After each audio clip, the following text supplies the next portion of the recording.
The royal journey to Westminster. The morning sun cast a golden glow across the streets of London as the royal motorcade prepared to leave Buckingham Palace. Inside the palace walls, Prince William stood before a tall mirror, adjusting his ceremonial uniform with trembling fingers. The weight of what lay ahead pressed heavily on his shoulders. Today was not just another royal engagement. Today his father would be crowned king, and William would take his place as heir to the throne in front of the entire world. Kate approached him quietly, her elegant gown rustling softly against the polished floor. She placed a gentle hand on his arm, feeling the tension in his muscles. Their eyes met in the mirror and no words were needed. They had prepared for this moment for years, yet nothing could truly prepare anyone for the magnitude of what they were about to experience. The coronation of a monarch was more than ceremony. It was the passing of an era, the beginning of another, and the weight of centuries of tradition resting on their family's shoulders. The children were in the next room, being attended to by their nanny. George, at 10 years old, understood the significance of the day better than his younger siblings. He had been coached on proper protocol, taught how to walk, where to sit, and how to maintain his composure throughout the lengthy ceremony. Charlotte, spirited and observant at 8, kept asking questions that even the adults struggled to answer, and little Louis, just 5 years old, was simply excited to wear his special outfit and ride in the big car with his family. William turned from the mirror and looked at Kate.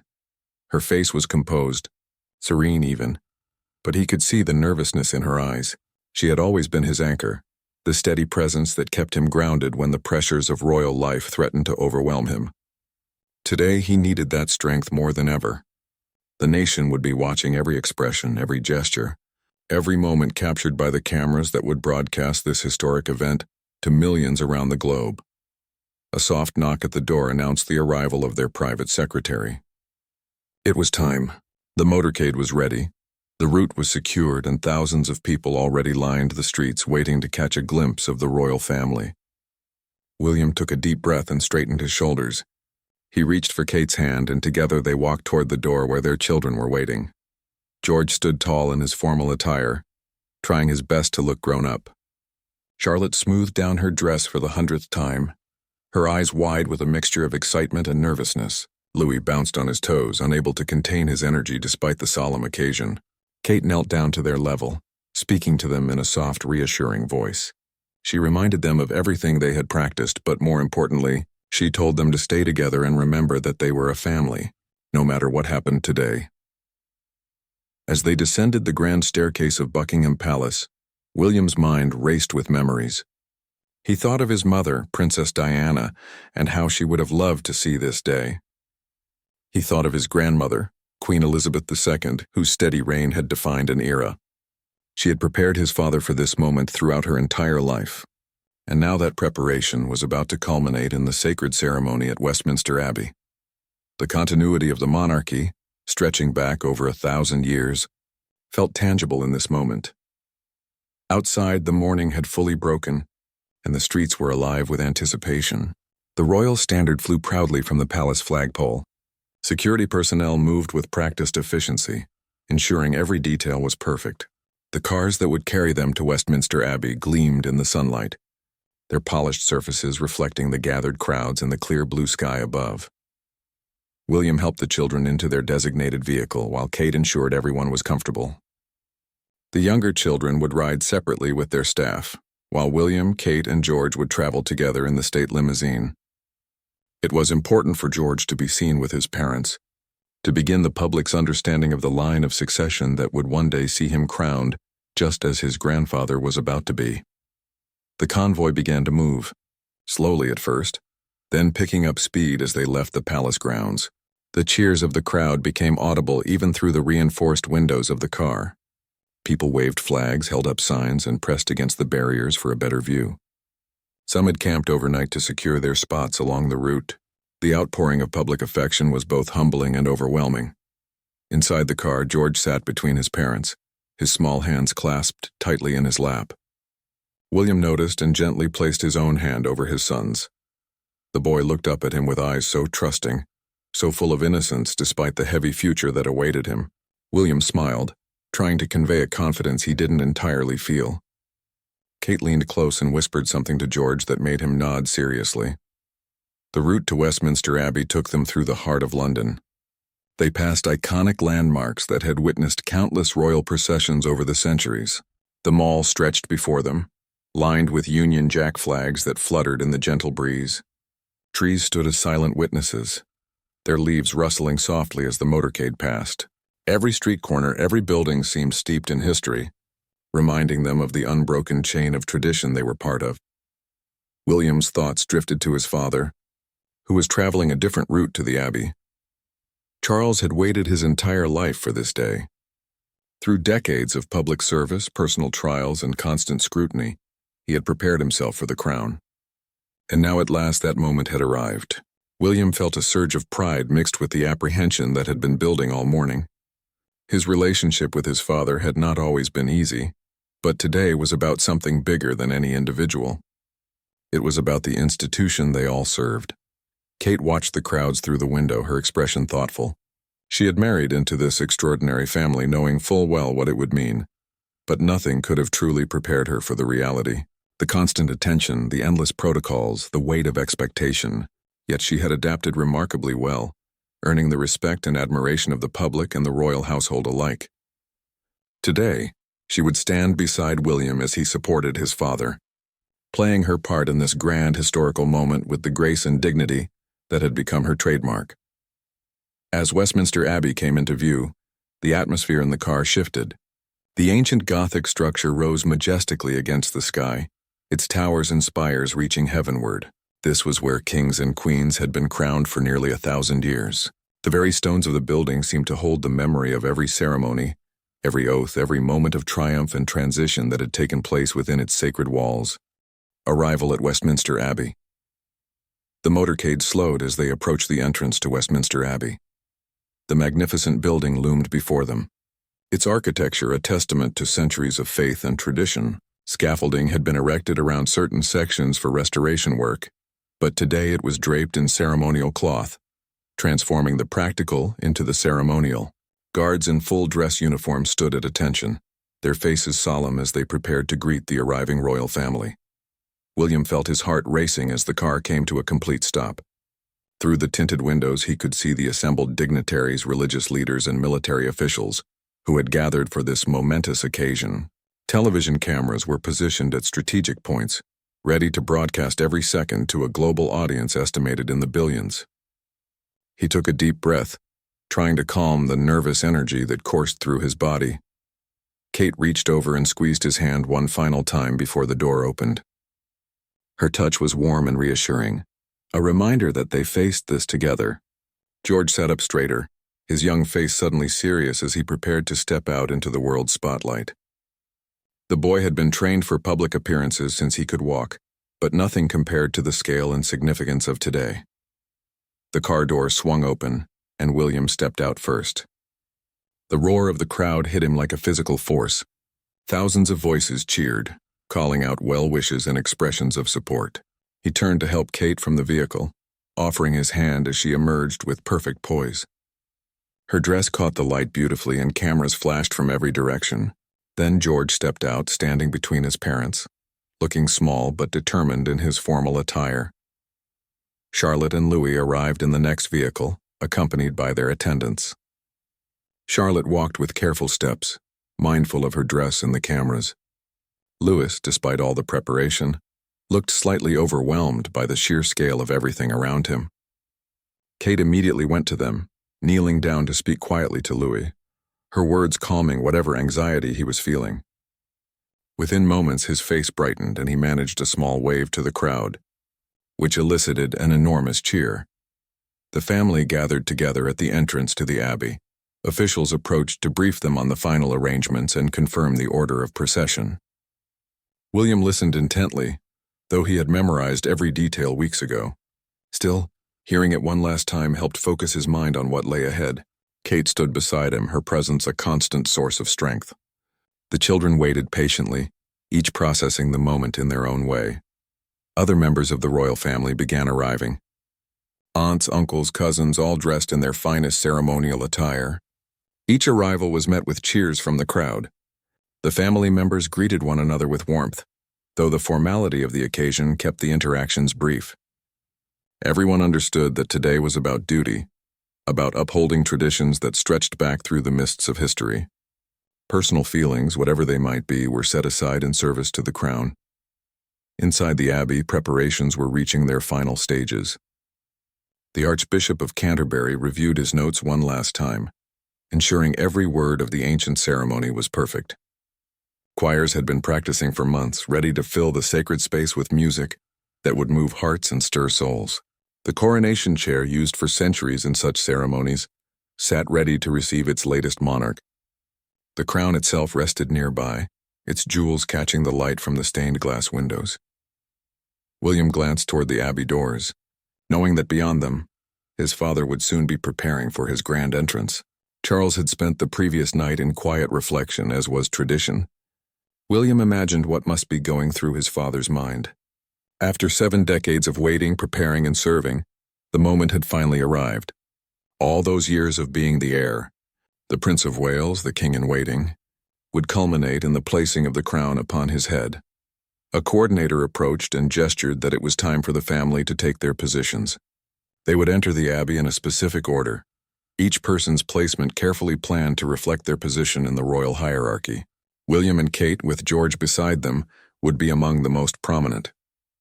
They would sit where they could witness every moment of the ceremony, where the cameras would frequently capture their reactions, where history would record their presence at this pivotal moment. As they moved toward the entrance, William felt a strange mixture of emotions washing over him. Pride in his father's achievement, anxiety about his own future role, gratitude for his family's support, and underneath it all, a profound sense of the historical weight of what was happening. He was not just attending a ceremony. He was participating in an unbroken tradition that connected him to every monarch who had come before, and to all those who would come after. The massive doors of Westminster Abbey stood before them, partially open, revealing glimpses of the grandeur within. Light spilled out from the interior, where thousands of candles had been lit to honor the occasion. The scent of incense drifted through the air, adding to the sacred atmosphere. Musicians inside began playing a processional piece, the notes soaring through the ancient space and out into the morning air. Kate checked on each of the children one final time. George nodded to indicate he was ready. Charlotte took a deep breath and smiled bravely. Louis gripped his mother's hand tightly, but his eyes showed determination. They were ready as anyone could be for what came next. The family that had bonded over Sunday dinners and quiet evenings at home now stood together on the world stage, about to witness and participate in history. William looked at his wife. His children, his extended family gathered around him. Whatever the future held, whatever challenges and triumphs awaited them, they would face it together. The crown might rest on one person's head, but the institution of monarchy was sustained by all of them. Each had a role to play, a duty to fulfill, a responsibility to the nation and to history itself. The music inside the abbey grew louder, more insistent. It was the signal they had been waiting for. The procession was about to begin. In moments, they would enter that sacred space and take their places. The ceremony that would transform Prince Charles into King Charles III was about to commence. William straightened his uniform one last time, offered his arm to Kate, and prepared to step forward into history. The crowd outside had grown silent, sensing that something significant was happening. Television commentators spoke in hushed, reverent tones as they described the scene to their audiences. Around the world, people settled in front of their screens to watch. Schools held viewing parties. Communities gathered in public squares. From the smallest villages to the largest cities, millions prepared to witness the crowning of a new monarch. William took the first step toward the doors, and the rest of the family fell into formation behind him. Each footfall echoed with the weight of centuries. They crossed the threshold from the ordinary world outside into the extraordinary space within, where time seemed to bend and compress, where past and present merged into a single eternal moment of coronation. Inside the sacred walls, the interior of Westminster Abbey took William's breath away despite having been there countless times before. Today, transformed for the coronation, it seemed almost otherworldly. Light streamed through the ancient stained glass windows, casting patterns of color across the stone floor and the assembled guests. Every seat was filled with dignitaries from around the world, representatives of nations both friendly and distant, all gathered to witness this moment of British history. As William led his family down the aisle, heads turned to watch their procession. The whisper of fabric, the soft footsteps on ancient stone, the barely audible breathing of hundreds of people created an atmosphere thick with anticipation. Kate walked beside him with perfect grace, her bearing regal yet somehow approachable. The children followed, George maintaining his composure admirably while Charlotte and Louis managed to keep their wonder and excitement contained. They reached their designated seats near the front, positioned where they could see everything clearly. The coronation chair stood empty at the center of the ceremony space, waiting for its occupant. The crown jewels were displayed with appropriate reverence, guarded and watched over by those entrusted with their care.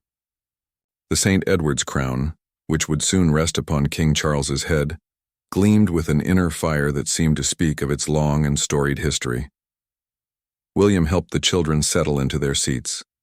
George sat straight and attentive, already understanding that the cameras would occasionally focus on him. Charlotte fidgeted slightly with her dress before finding a comfortable position.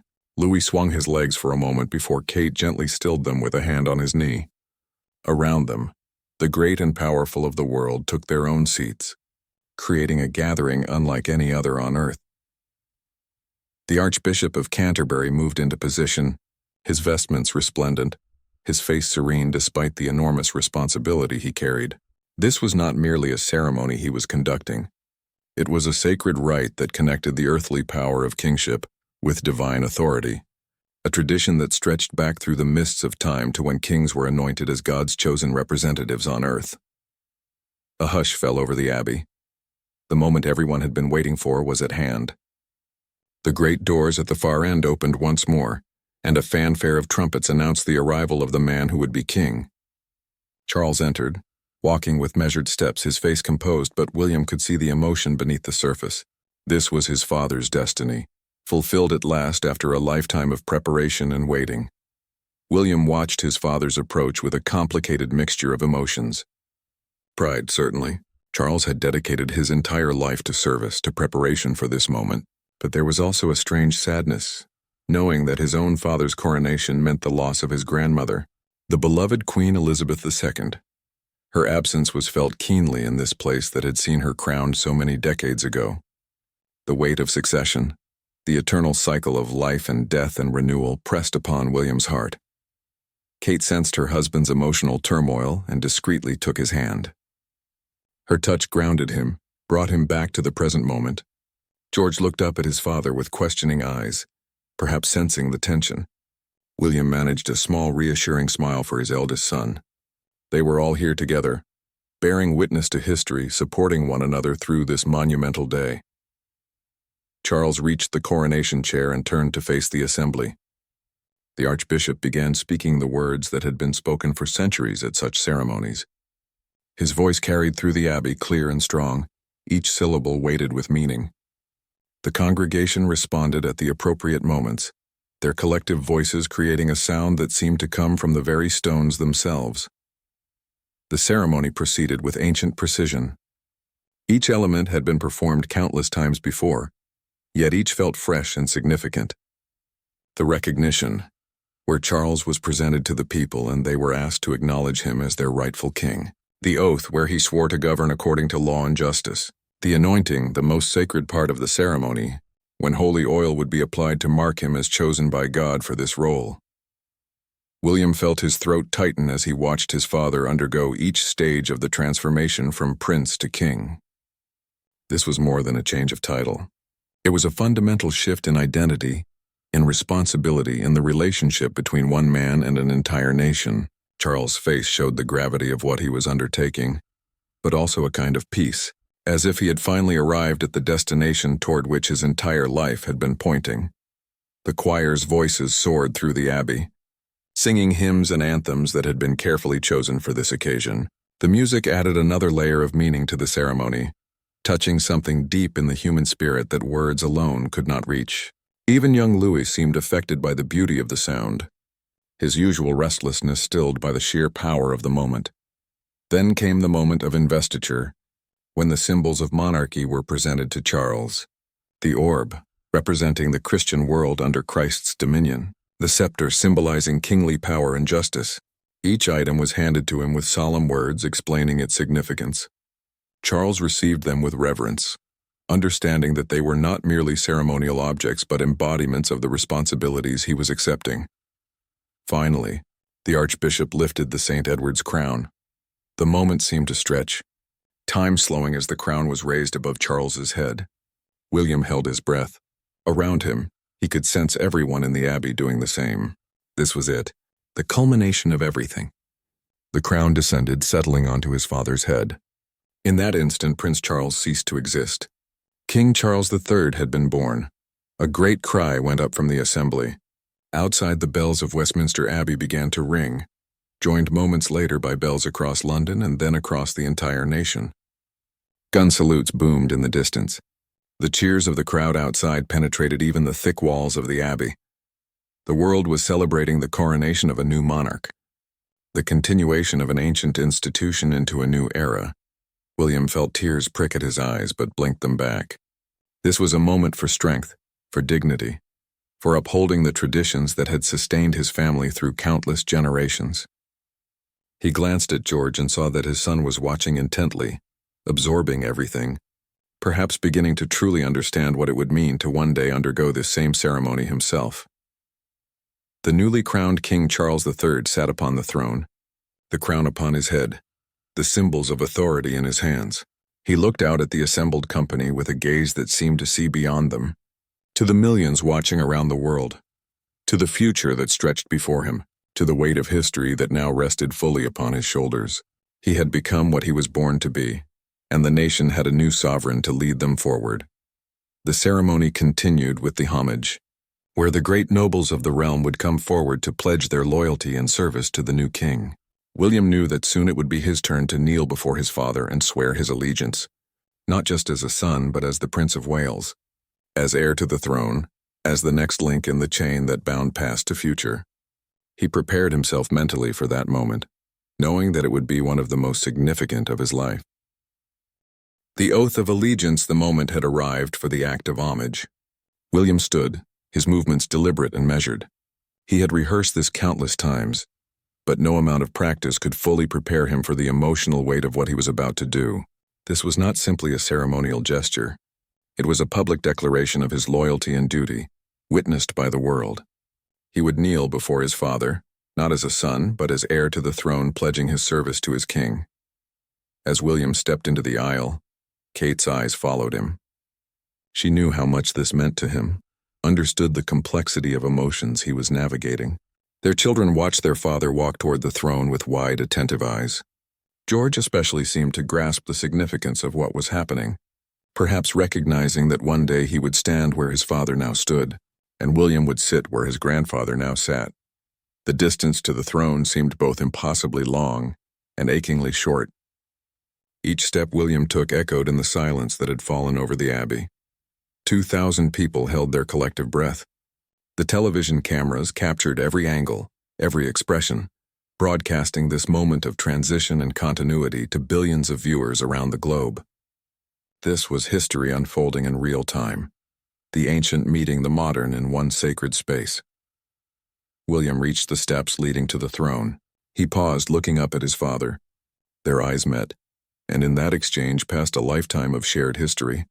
The joys and sorrows, the public duties and private moments, the weight of expectation that had shaped both their lives. Charles's expression softened for just a moment, the king briefly becoming a father before resuming the regal mask required by the occasion. Slowly, William knelt. The gesture was more than physical submission. It was an acknowledgement of the constitutional order, of the principle that even the heir to the throne served at the pleasure and under the authority of the reigning monarch. It was a demonstration that no individual, no matter how high-born, stood above the institution of the crown itself. The monarchy was bigger than any one person, and this act of homage proved it. The words of the oath had been prepared centuries ago, passed down through generations, refined but never fundamentally changed. William spoke them now, his voice clear and strong despite the emotion threatening to break through. He pledged his faith and loyalty, his service and devotion, his willingness to support and defend his king and sovereign. Each word was weighted with meaning, with history, with the accumulated gravity of countless similar oaths spoken in this very place. As William spoke, memories flooded his mind unbidden. He remembered being a young boy, watching his grandmother's Jubilee celebrations. He remembered his mother's grace under pressure, her warmth with the public even as she struggled with her role. He remembered his father's patient teaching, the lessons about duty and service that had seemed abstract then but were painfully concrete now. All of it had led to this moment, kneeling before the crowned king. King Charles placed his hand on William's head in acceptance of the homage. The touch was gentle, almost tentative, a father's blessing mixed with a sovereign's acknowledgement. For a heartbeat, the formal ceremony gave way to genuine emotion. The cameras captured it, that flicker of something deeply human breaking through the pageantry and protocol. It would be replayed countless times in the days to come, analyzed and discussed. But in that instant it was simply two men, bound by blood and duty, sharing a moment that transcended both. William rose to his feet and returned to his seat. His hands trembled slightly as he sat down, and Kate immediately reached for one of them, holding it tightly. She understood what that moment had cost him, the vulnerability required to make such a public declaration. George looked at his father with new eyes, perhaps beginning to understand the burden that would one day be his own to carry. Other members of the nobility came forward in turn to pay their homage to the new king. Each knelt, each spoke the ancient words, each received the royal acknowledgement. The ceremony continued with practiced precision, every element carefully choreographed, yet somehow still feeling spontaneous and meaningful. This was the beauty of tradition, William thought. It provided structure and continuity, while still allowing space for genuine emotion and human connection. The choir sang another anthem, their voices lifting in praise and celebration. The music filled the abbey, soaring up toward the vaulted ceiling, echoing off ancient stone walls that had witnessed so much history. William closed his eyes for a moment, letting the sound wash over him. He felt exhausted, emotionally drained by the intensity of the morning. Yet there was still more to come. The ceremony would continue for hours, followed by the return procession, the balcony appearance, the celebrations that would stretch late into the night.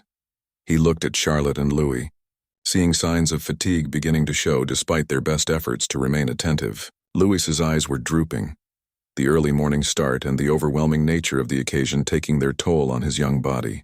Charlotte fought to stay focused, but William could see her attention wandering. Only George remained alert, his sense of duty and his understanding of what was expected of him keeping him upright and engaged. Kate noticed the same signs and leaned close to whisper something to Charlotte. The girl nodded and sat up straighter, finding renewed energy. Louis received a gentle squeeze on the shoulder and a reminder to stay strong. They were doing remarkably well, William thought with pride. So young, yet already learning to navigate the demands of public life, the constant scrutiny, the need to maintain dignity and composure even when exhausted or overwhelmed. The ceremony moved into its final phases. Blessings were pronounced over the newly crowned king. Prayers were offered for his reign, for the nation, for the Commonwealth, for peace and prosperity in the years to come. The Archbishop's voice carried the weight of centuries of faith, connecting this modern ceremony to an unbroken chain of coronations stretching back into the distant past. William watched his father receive these blessings, saw him bow his crowned head in acceptance of the spiritual dimension of his new role. Charles had always been a man of faith, often mocked for his spiritual interests by a skeptical press.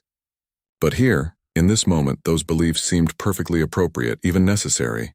A king was more than a political leader. In the British tradition, there remained an element of the sacred in the monarchy, a connection to something beyond the merely temporal. The final hymn began, and the entire congregation rose to sing. Voices united in song, from the highest nobles to the youngest choristers, all joining together in this expression of faith and celebration. William sang along, his voice blending with Kate's beside him, with his children's uncertain but earnest attempts, with the thousands gathered in the Abbey and the millions joining in from their homes across the nation. As the last notes faded, a profound silence fell. It lasted only a moment, but in that instant, William felt the full weight of what had been accomplished. His father was now king, The succession had been completed peacefully, constitutionally according to traditions that had sustained the nation through centuries of change. Whatever challenges lay ahead, whatever storms might come, this moment of continuity provided an anchor, a reminder of enduring values and unbroken bonds. The Archbishop pronounced the final blessing, and the ceremony was complete. King Charles III rose from his throne for the first time as crowned monarch. He would now lead the procession out of the Abbey, back to Buckingham Palace, where he would appear on the balcony before the gathered crowds. William stood with his family, preparing to follow his father out into the world, ready to support the new reign in whatever ways would be required of him. The return procession. The great doors of Westminster Abbey opened once more, this time to release the newly crowned king and his family back into the world.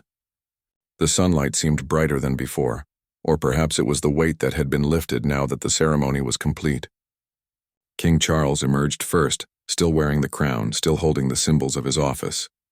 The roar that greeted him was deafening, a wall of sound that spoke of joy, celebration, and hope for the future. William followed with his family, stepping out into a sea of faces and flags. The crowds that lined the streets had grown even larger during the ceremony, with people packed shoulder to shoulder as far as the eye could see. They waved Union Jacks enthusiastically, their cheers mingling with the pealing of church bells and the distant boom of ceremonial gun salutes. London had transformed into a festival of national pride and celebration. The Gold State coach waited to carry King Charles back to Buckingham Palace. This magnificent vehicle, used only for the most significant royal occasions, gleamed in the afternoon sun. Its ornate decorations caught the light, each detail a masterpiece of craftsmanship. Horses stood ready in their ceremonial harnesses, trained for months to handle the noise and excitement of such occasions. They stamped their hooves and tossed their heads, sensing the energy in the air. William and Kate, with their children, would travel in a separate carriage. As they climbed aboard, William felt a wave of relief mixed with continuing nervousness. The ceremony was done, but the day was far from over. They still had the procession through London, the balcony appearance, and countless other obligations before they could truly relax. George settled between his parents once more. While Charlotte and Louis occupied the facing seats, their excitement barely contained now that the solemnity of the Abbey was behind them. The procession began to move, slowly at first, then finding its rhythm. Military bands played stirring marches. Soldiers in full-dress uniform maintained perfect formation. The carriages rolled forward at a stately pace, allowing the crowds maximum opportunity to see and celebrate their royal family. Every window along the route was filled with spectators. Some had paid enormous sums for their viewing positions. Others had simply been lucky enough to live or work along the processional route. From inside the carriage, William could see faces pressed against barriers, phones held high to capture photos and videos. Children sat on parents' shoulders for a better view. Groups of tourists mixed with London residents, all united in their desire to witness history. The diversity of the crowd struck him. People of all ages, all backgrounds, all from different walks of life had come together to celebrate this moment of national unity.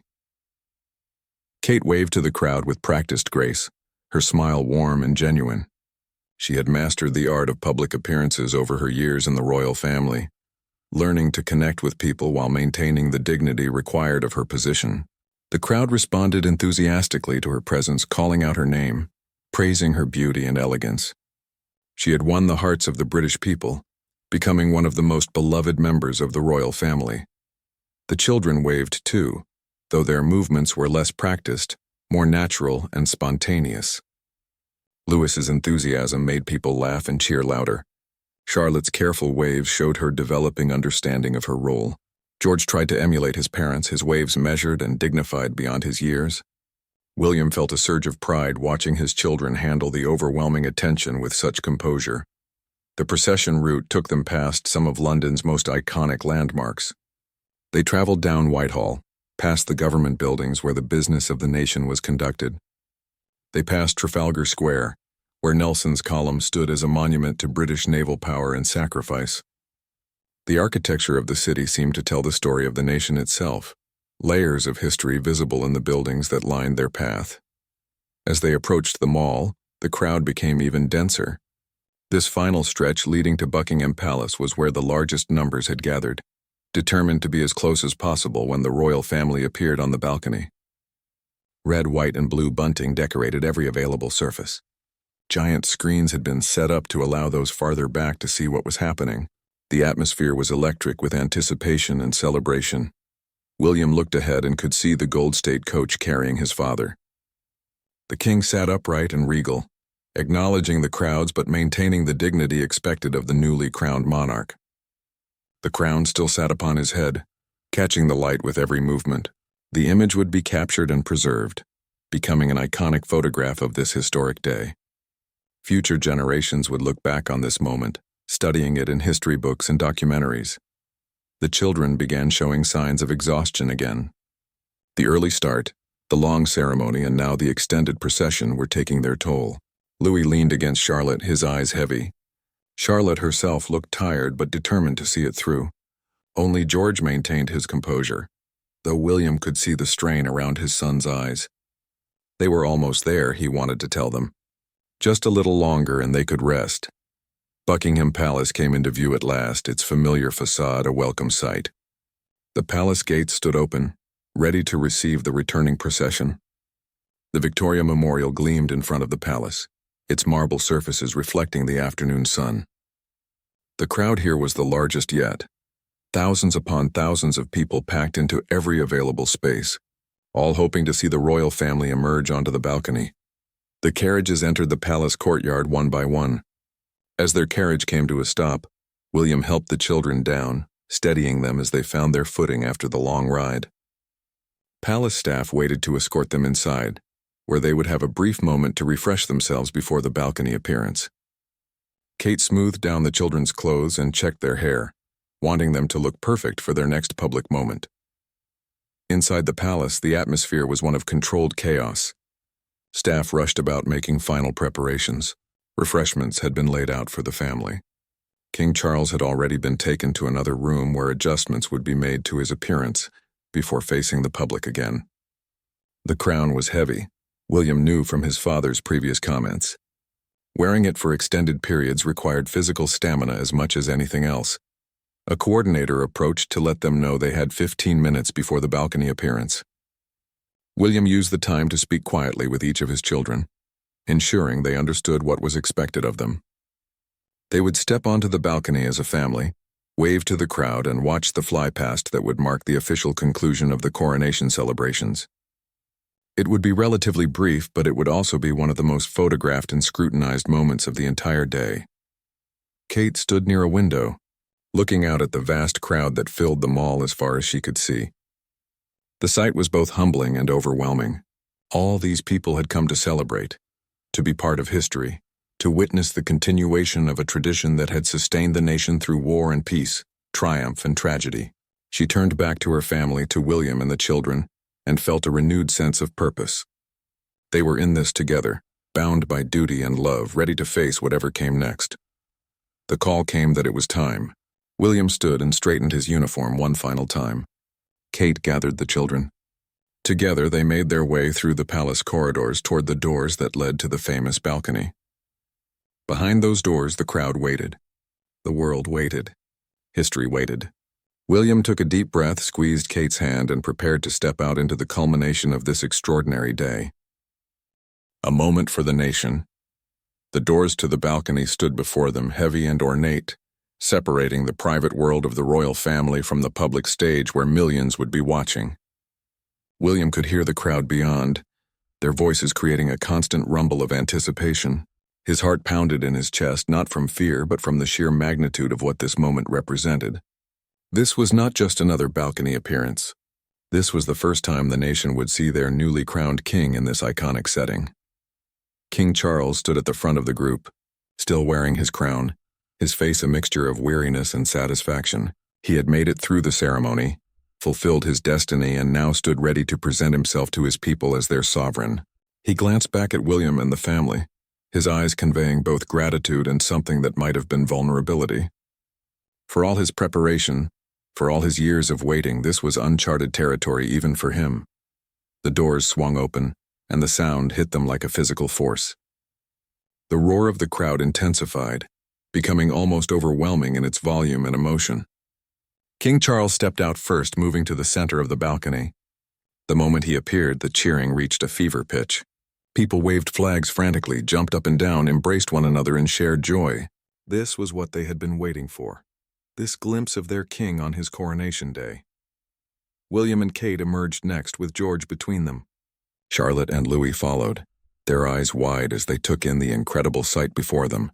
The mall stretched away from the palace, completely filled with people. Hundreds of thousands had gathered, creating a living sea of red, white, and blue. Buildings in the distance were topped with spectators. Every window, every rooftop, every possible vantage point had been claimed by those desperate to be part of this historic moment.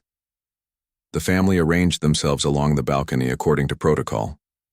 William stood on his father's right, his position as heir clearly visible to all who watched. Kate stood beside him, elegant and composed despite the overwhelming nature of the moment. The children spaced themselves along the railing, all of them waving now, caught up in the excitement and energy of the crowd. Even Louis, exhausted as he was, found the strength to smile and wave enthusiastically. King Charles raised his hand in greeting, and the crowd responded with renewed cheers. For several minutes they simply stood there, the royal family and the people connected across the distance by bonds of tradition, loyalty, and shared national identity. William felt the weight of the moment settling over him. This was not just about his father's coronation. It was about the continuation of an institution that had shaped British history for over a millennium. It was about stability in an unstable world, continuity in an age of constant change. He looked along the balcony at his family. George waved with growing confidence, beginning to understand his role in all of this. Charlotte smiled genuinely, her natural warmth connecting with the crowd. Louis bounced on his toes, unable to contain his excitement. And Kate, his anchor and support, stood with grace and dignity, embodying everything the public hoped for in their future queen consort. William felt a surge of love and gratitude for all of them. The sound of aircraft engines cut through the air, distant at first but growing rapidly louder. The crowd's attention shifted skyward, and William followed their gaze. The Royal Air Force flypast was approaching, the traditional aerial salute that marked the conclusion of coronation celebrations. Jets flew in perfect formation, their contrails painting white lines across the blue sky. The precision and skill of the pilots was breathtaking, a demonstration of military excellence and national pride. As the aircraft roared overhead, the children pointed and exclaimed with delight. Louis clapped his hands together, his face shining with pure joy. Charlotte watched with fascination, trying to identify the different types of aircraft as they passed. George stood straighter, perhaps understanding that these pilots were saluting not just the king but the entire royal family and the nation they represented. The noise was incredible, engines thundering in the sky, but it was a sound of celebration, not war. The formation passed, and the engines faded into the distance, leaving behind their contrails slowly dispersing in the wind. The crowd erupted in fresh cheers, celebrating not just the flypast but the entire day. The successful completion of the coronation, the beginning of a new reign.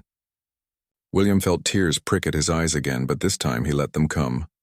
This was a moment for emotion, for feeling the full weight of history and heritage and hope for the future. King Charles turned to look at his family, and William saw tears on his father's cheeks as well. They shared a look of understanding, of shared experience, of the knowledge that they had successfully navigated this momentous day together. Charles reached out and placed a hand on William's shoulder, a gesture of gratitude and affection that was captured by cameras and would be seen around the world.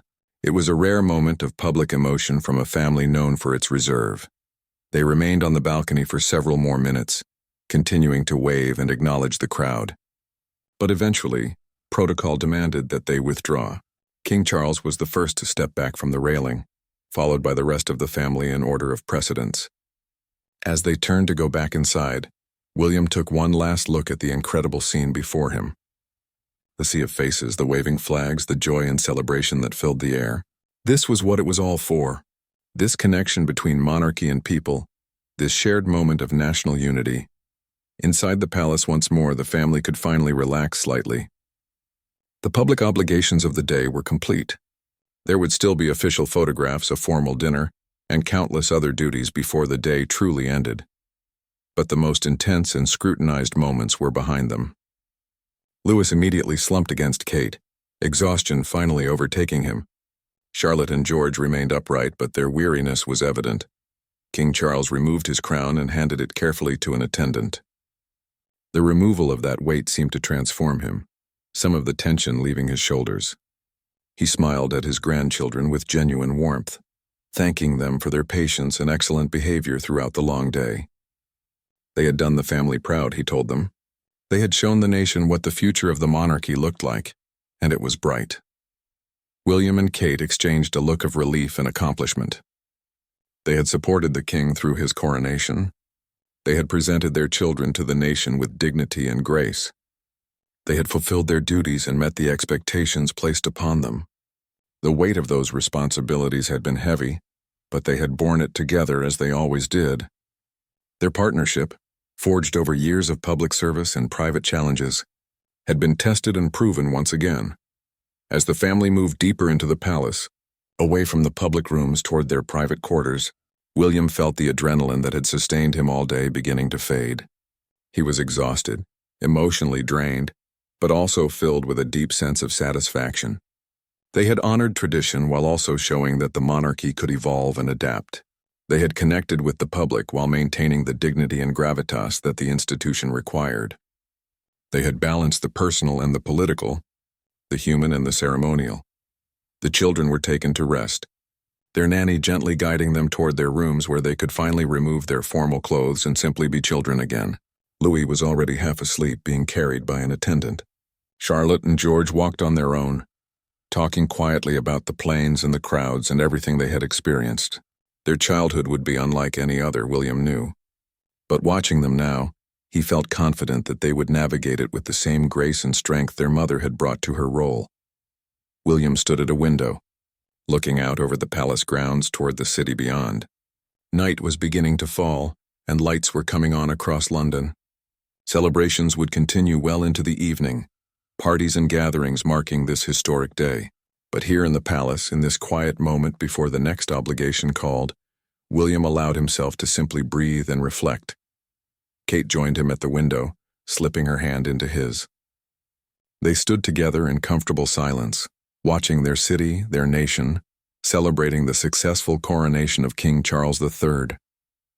The day had been everything they had hoped and feared it would be. Magnificent and overwhelming, joyful and exhausting, deeply personal and intensely public, but it was done. They had made it through. And tomorrow the real work of supporting the new reign would begin. But that was tomorrow. Tonight they could rest in the knowledge that they had served their family, their nation, and their future with honor and grace.